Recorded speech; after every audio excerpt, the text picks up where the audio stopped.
大家好，我是傻姐。又到了9月吃螃蟹的季节了。这个季节螃蟹呢，又好吃又便宜。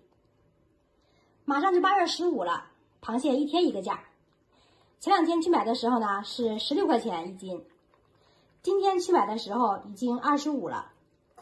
到8月15的时候，应该要40到50了。所以呢，今天给大家分享一个保存螃蟹的小妙招。螃蟹肥不肥？看看这里就知道。看哪里呢？看这里。看这个蟹壳，白色透着红色，这就说明它已经很肥了。为什么呢？因为这个颜色就是蟹黄。顶盖肥的时候呢，这个地方才会发黄。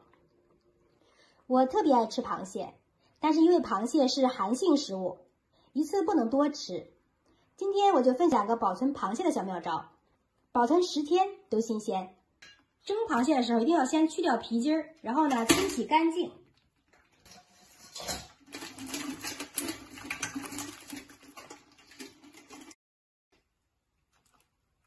大火烧开，蒸5分钟就可以了。看这样蒸的螃蟹，不断腿不留黄，特别的完整，招待客人有面子。蒸好的螃蟹，把它自然放凉后放冰箱冷冻保存。一次能吃几个装几个，把它装入保鲜袋，密封起来，放冰箱保鲜里。吃10天半个月都新鲜。马上中秋节了，螃蟹价格越来越贵，我们可以趁着便宜的时候多买一些。像我这样保存，省钱又好吃，方便又省事，赶快试试吧。